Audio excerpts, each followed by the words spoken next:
하나님께서는 우리 말이 하나님의 귀에 들린 대로 행하신다 했습니다.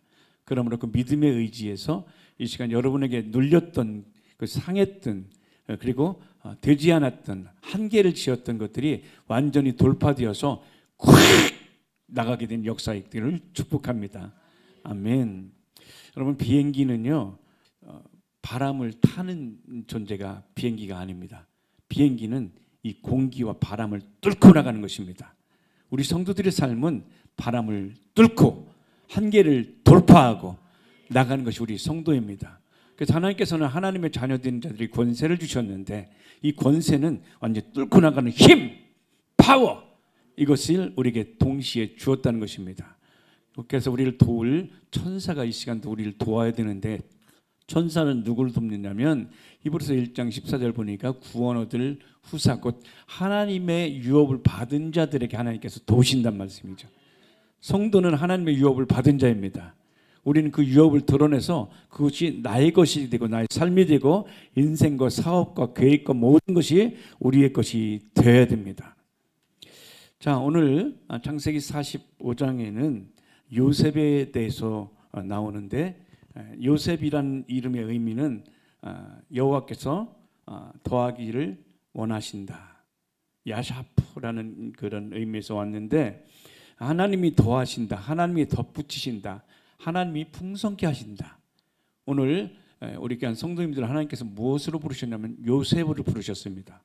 따라서 봅시다. 나는 하나님께서 부르신 요셉입니다. 하나님께서 나의 삶을 증대시킬 것입니다. 더하실 것입니다. 풍성케 하십니다. 아멘. 할렐루야. 예, 그냥 성경에 나온 요셉과 나랑 상관없는 자가 아니라 주님께서 부르셨습니다. 자, 그런데 오늘 요셉이 하나님께서 부르셔서 그의 인생이 복되고 생명이 될 수 있도록 하나님께서 부르셨는데, 그 생각처럼 뜻처럼 계획한 것처럼 넉넉지 않고 삶을 살아가게 되는데, 여러분, 하나님은 여러분에게 꿈을 주시고 그 꿈을 이뤄가려고 하면 그 꿈을 다 이룰 수 있도록 돕는 자보다도 그 꿈이 이루어지지 못하도록 방해하고 대적하는 자가 있다는 것을 기억하셔야 됩니다. 그냥 가만히 있어서 되지 않고 대적해서 이겨야 열매가 된다는 것을 기억해야 됩니다. 자, 그래서 지금 이 요셉은 그 꿈을 가지고 살아가게 되는데, 요셉은 그 아버지 이름이 야곱이거든요. 야곱이라는 뜻은 뭐냐면 움켜쥔 자. 태어나면서부터 그 형 에서의 발뒤꿈치를 움켜쥔 자가 야곱이었습니다. 움켜쥐면 다 나의 것이 되고, 움켜쥐면 성공하고, 움켜쥐면 행복하고, 움켜쥐면 잘 될 것이라고 생각하면서 다 보이는 것마다 다 움켜졌던 야곱이었습니다.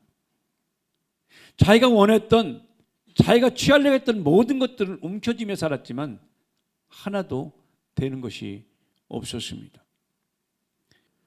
내가 붙잡고 그것을 끝까지 소유하려고 했던 것들은 다 빼앗기게 됐지만, 이 하나님을 붙잡았을 때 인생이 어떻게 되는지를 보여주는 것이 바로 요셉의 삶입니다.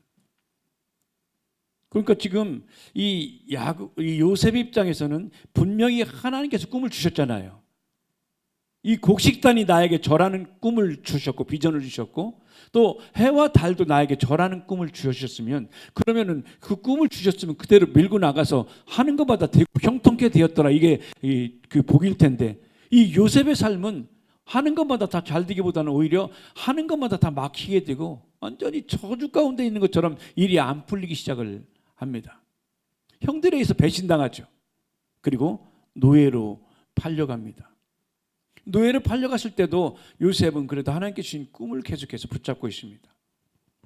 그러니까 하나님의 사람은 하나님을 붙잡고, 하나님의 사람은 하나님께 주신 꿈을 붙잡고 살아가는. 그런데 꿈을 붙잡는다고 해서 삶이 그냥 풀리냐? 그건 아닙니다. 성경을 보니까. 오늘 요셉에게 그 하나님께 주신 꿈을 붙잡고 가는데 형들에 의해서 배신당하고 노예로 팔려가게 되었습니다. 노예로 팔려가서 사는 삶이 몇 년이냐면 10년입니다. 17살에 노예로 팔려가서 27살이 될 때까지 이 보디발의 집에서 노예 생활을 하게 됐습니다. 27살이 되던 어느 해 보디발의 아내가 27살 된 게 청년이잖아요.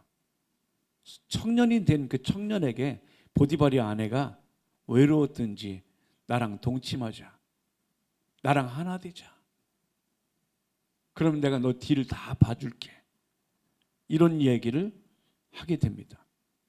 그때 이 요셉은 어떤 이야기를 하게 되냐면 39장 9절 함께 읽어보겠습니다.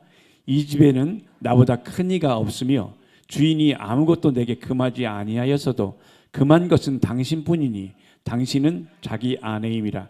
그런즉 내가 어찌 이 큰 악을 행하여 하나님께 득죄하리이까.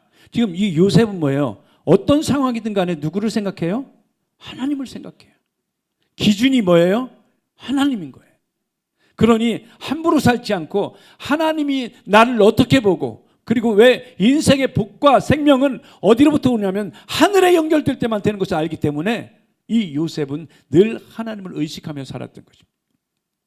그렇기 때문에 지금 이 요셉을 통해서 하나님께서 우리에게 주시는 말씀은 지금 내 앞에 처해진 형편, 처지, 이것이 다 끝났고 더 이상 앞이 보이지 않는다, 이것이 아니라 하나님이 나와 함께 하실 수 있도록 내가 하나님과 가까이 있는지, 하나님과 친밀하고 밀접한 상태에 있는지, 이것이 우리의 성공과 복과 저주를 나누게 되는 하나님의 원리인 것들을 기억하십시오. 내 앞에 지금 없어도, 다 끝난 것 같아도 끝나지 않습니다. 하나님이 나와 함께 하시면 됩니다. 새 길이 열릴 것입니다. 그래서 오늘 요셉을 통해서 하나님께서 말씀하시는 거예요. 네 눈앞에 캄캄하냐? 염려하지 말아라. 내가 너와 함께한다. 근데 우리는 어떻게 하냐면 하나님이 함께하는 거 말고 내가 이거 필요하니까 이거 주세요. 그러나 하나님이 우리와 함께 하시면 반드시 좋은 결과가 나타나게 될 것입니다. 자, 이렇게 이 요셉은 하나님께서 함께 하시는 그런 임마누엘, 하나님께서 함께 하시는 임재, 그것들을 계속 생각하면서 삶이 비록 힘들고 어려워도 주님과의 관계, 주님께서 부어주시는 그 언약과 약속 안에 머물기 위해서 아주 이 발버둥을 쳤던 사람이 바로 요셉이었습니다. 대부분의 사람들은 지금 있는 상처와 과거의 아픔들 때문에 앞으로 전진하지 못하고 계속 거기에 과거에 매몰되어 살지만, 그러나 요셉은 그렇지 않습니다. 왜냐하면 요셉에게는 하나님께 주신 그 새로운 안목, 그 시선이 하나님 중심으로 그리스도 예수를 통해 주신 그 시선이 있었기 때문에 그렇습니다. 지금 억울한 현실, 아픈 상처 중심으로 현실을 보지 않고, 그리고 이것을 형들만 아니었으면, 아버지가 그때 나를 채색 옷 입혀서 너무 편해하지 않았다면, 그렇게 그것을 미루지 않고 모든 것이 하나님의 계획, 경륜 안에서 봤단 말이에요. 하나님의 뜻 안에서 봤단 말이에요. 자, 우리는 이런 게 있죠. 어떤 인생의 한 점, 지금 있는 포인트 있는 점이 지금 어려울 수 있습니다. 이것이 마침표가 아닙니다. 우리 인생은, 따라합시다. 우리 인생은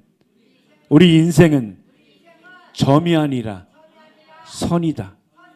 우리 인생은 점이 아니라 선이다. 그러니까 하나님께서 하나하나를 통해서 이끌어 가시고 완성시키는 과정에 있는 것이지, 지금 여기에서 어렵다고 해서 이걸로 끝나는 것이 아닙니다. 새 길이 열려진단 말이에요. 새 능력이 덧입혀지고, 그것이 하나님의 뜻인 것입니다. 그래서 지금 이 요셉은 내 인생은 여기서 끝나지 않는다. 그리고 하나님의 꿈은 여기서 멈춰지지 않는다. 하나님의 약속은 계속된다. 언제까지? 그 뜻이 이루어질 때까지. 뜻이 하늘에서 이런 것처럼 이 땅에서 완성될 때까지 계속된다. 그래서 이 요셉은 그 눈이 어떤 눈이냐면 하나님의 마음의 눈으로 봤어요. 그러니까 좌절되거나 낭망되지 않고 견딜 힘이 생기는 것이죠. 여러분도 이런 요셉과 같은 그 마음이 이 시간 임파테이션 되기를 축복합니다. 근데요, 하나님께서 2년이 지난 29, 30이 됐을 때 바로에게 꿈을 보냅니다. 하루는 꿈을 꿨는데 이 풍성한 벼이삭이 7개가 딱 있는 것들을 보면서 기분이 좋았는데 잠시 완전 비리비리하면서 다 흉악한 그 벼이삭이 먼저 거를 다 잡아먹는 꿈을 꿨어요.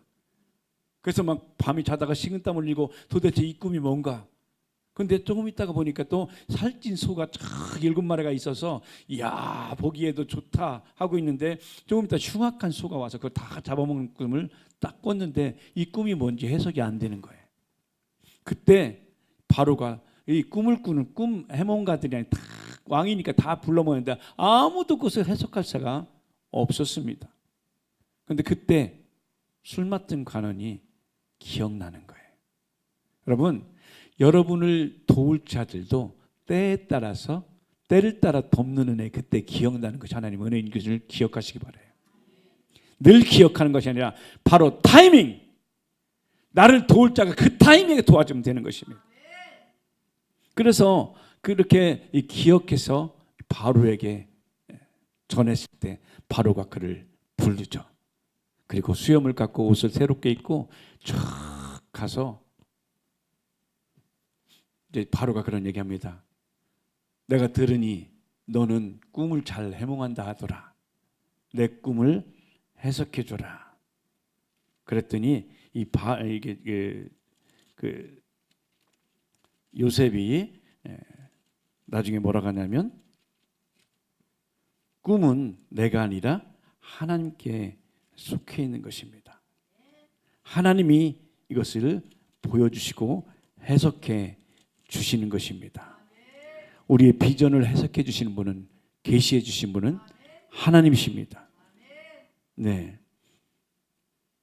그래서 이제 창세기 41장 15절 보면 그 이야기가 나오죠. 15절 함께 읽어봅니다. 바로가 요셉에게 이르되 내가 한 꿈을 꾸었으나 그것을 해석하는 자가 없더니 들은즉 너는 꿈을 들으면 능히 푼다 하더라. 요셉이 바로에게 대답하여 가로되 이는 내게 있는 것이 아니라 하나님이 바로에게 평안한 대답을 하시리이다. 아멘. 여기서 얼마든지 여기서도 바로한테 이 신임만 받으면 그 길이 풀려지는 상태이기 때문에 내가 꿈 해몽은 내가 1등이거든요 알 수 있잖아요.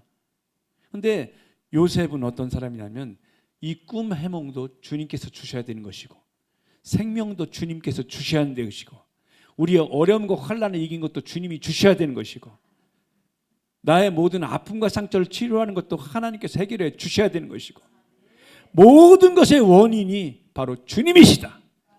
이것들을 처음부터 끝까지 붙잡고 있는 것입니다. 우리 교회 성도님들도 이와 같은 하나님을 붙드시기 바랍니다. 성령을 붙드시기 바랍니다. 그러면 그분을 통해서 회복되게 될 줄 믿습니다.